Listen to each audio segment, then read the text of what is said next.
Bismillahirrahmanirrahim. Assalamualaikum warahmatullahi wabarakatuh. Alhamdulillahirabbil alamin.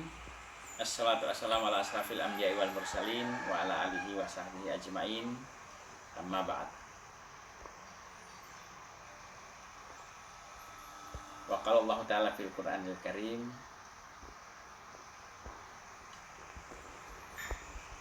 ya ayyuhalladzina amanu wa'tasimu bihablillahi jami'a wa la tafarraqu. Wa qala idan wa man afa wa aslaha wa ajruhu 'ala Allah.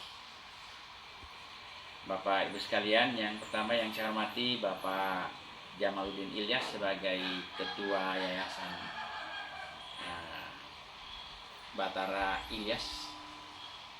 Ilyas, Ketua Yayasan Bata Ilyas yang menaungi perguruan tinggi yang sementara ini masih bernama AMKOP, yang sebentar lagi akan bertransformasi menjadi institut, kalau bukan institut, universitas.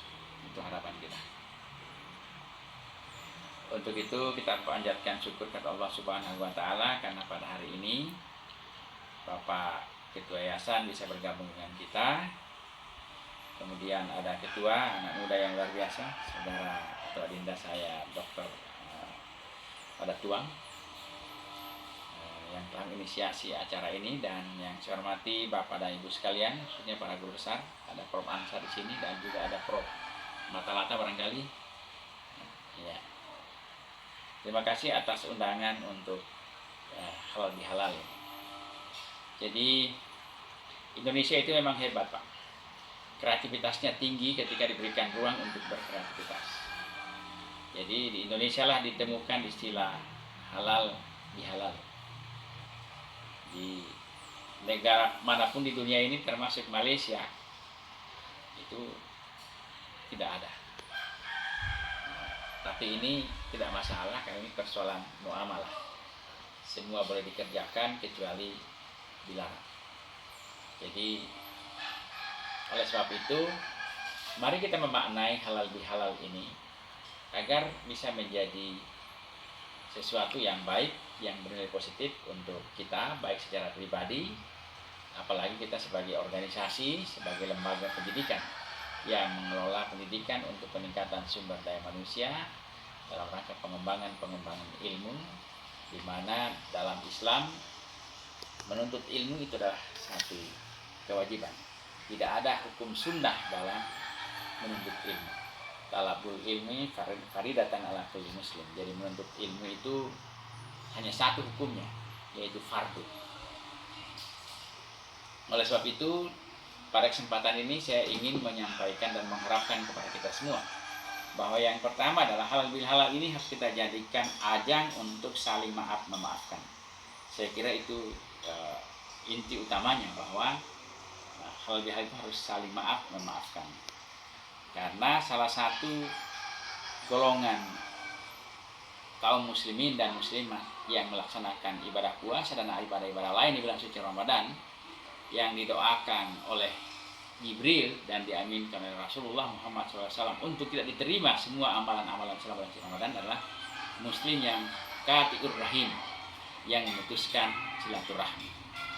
Itu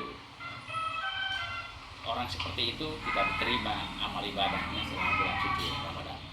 Oleh sebab itu, insya Allah harapan kita adalah setelah kita melaksanakan ibadah-ibadah bulan suci Ramadan, dosa-dosa kita kepada Allah Subhanahu wa Ta'ala, tinggal lagi kesalahan dan kehilapan kita kepada sesama manusia yang belum tentu Allah mau mengampuni, memaafkan kalau kita belum minta maaf kepada sesama.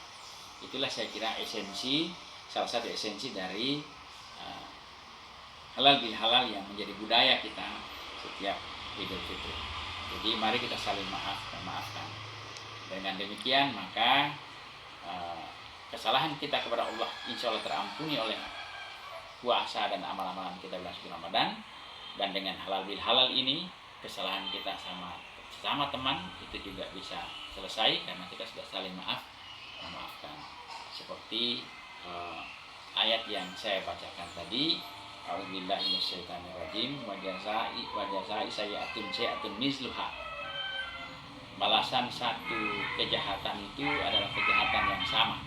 Jadi sebetulnya boleh membalas kejahatan dengan kejahatan yang sama, tetapi ayat ini tidak berhenti di situ, tapi dilanjutkan adalah waman afa, barang siapa yang memberi maaf, wa aslaha, dan mencari jalan damai, wa ajruhu 'ala Allah, itulah yang beruntung atau mendapatkan kemenangan di sisi Allah Subhanahu wa taala. Jadi kalau mau beruntung, kalau mau menang, maka yang terbaik buat kita adalah waman afa, memaafkan kesalahan saudara-saudara kita, dan senantiasa mencari jalan damai, tidak mencari justru mencari permusuhan. Itu harapan kita yang pertama, yaitu adanya saling maaf memaafkan. Kemudian kita ingin melalui halal bil halal ini saling asah asuh, saling mengasihi, saling peduli antara satu dengan yang lain. Terutama di masa pandemi ini, masalah-masalah itu memang untuk saat ini mulai nampak. Masalah itu bisa ada pada dosen, bisa ada pada mahasiswa, bisa ada pada staf, bisa ada pada pimpinan.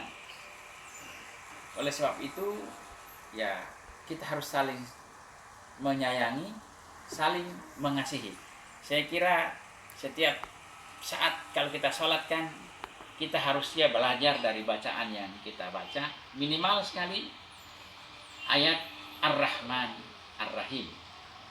Jadi saling, Allah itu memiliki sifat yang pengasih dan penyayang.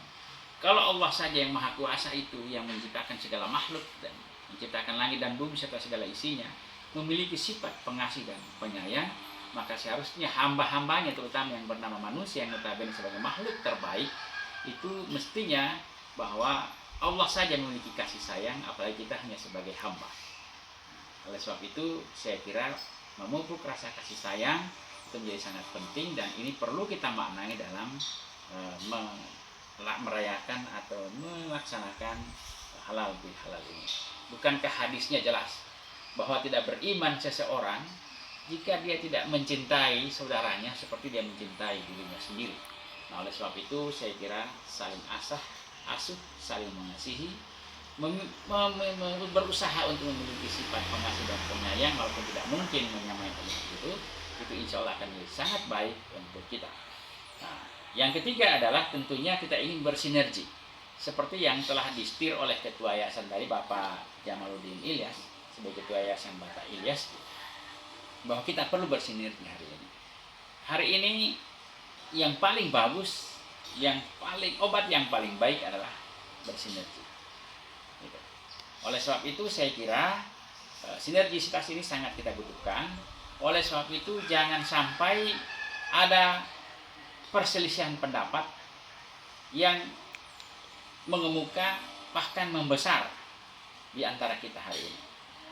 Di samping baru saja kita merayakan Idul Fitri, kembali kepada kesucian, kita meraih kemenangan, maka oleh sebab itu maka jika ada sedikit perbedaan itu harus disatukan, disinergikan untuk kemudian bisa membangun, terutama dalam hal ini tentunya kita ingin agar Amkop itu sebagai perguruan tinggi yang baik dan akan bisa lebih baik lagi di masa yang akan datang.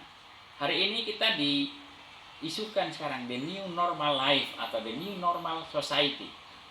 Saya jujur tidak terlalu happy dengan istilah yang mengemuka dengan the new life, the new normal life atau the new normal society. Itu nggak terlalu happy itu. Karena kenapa? Yang pertama adalah kalau ini digelorakan terus, seolah-olah memang virus ini telah membuat kita semua menjadi tidak bisa lagi berpikir dengan baik. Mestinya virus ini memang oke, kita coba untuk antisipasi, tetapi lalu kemudian virus ini jangan mengubah segalanya. Jangan kita berubah dan meninggalkan kebiasaan-kebiasaan yang baik kita, khususnya hubungan-hubungan sosial dan silaturahmi yang selama ini telah terpupuk dengan baik. Oleh sebab itu, kalau kita ingin mengembangkan the new normal society atau the new normal life, mestinya kita kembangkan dulu yang di bawahnya sedikit, yang mendahului the new normal life, the new normal society. Kalau kampus akan melaksanakan yang disebut dengan the new normal society atau the new normal academic atmosphere, maka yang terlebih dahulu harus dibuat adalah the new normal of academic atmosphere. Kita harus ubah itu untuk menyesuaikan dengan perubahan yang ada hari ini. Nah, itu hanya bisa kita lakukan jika kita bersinergi seperti yang disampaikan oleh Bapak Jamaluddin Ilyas sebagai Ketua Yayasan Bata Ilyas. Nah, saya yakin dan percaya jika ini kita maknai dengan baik, yang pertama tadi adalah memaafkan, lalu kemudian kita saling mengasihi dan bersinergi, maka insya Allah tidak ada masalah yang tidak bisa kita atasi. Di dalam wall Facebook saya sudah tulis bahwa di setiap bencana, di setiap musibah selalu ada hikmah. Tetapi hikmah itu kemudian kita sadari belakangan. Tapi yang pasti bahwa harus ada optimisme di antara kita masing-masing, bahwa badai itu selalu akan berlalu. Kalaupun badai itu terlalu lama baru berlalu, maka kita sebagai Khalik yang terbaik dari ciptaan Allah yang ada di muka bumi hari ini, kita harus berani dan siap-siap untuk menantang badai. Itulah salah satu jiwa dari masyarakat Bugis di Sulawesi Selatan, berani menantang badai untuk mencapai tujuan. Walaupun biduk patah, pantang surut untuk kembali ke pantai. Saya kira itu yang ingin saya sampaikan. Terima kasih Bapak Ibu sekalian. Wabillahi taufiq wal hidayah. Assalamualaikum warahmatullahi wabarakatuh.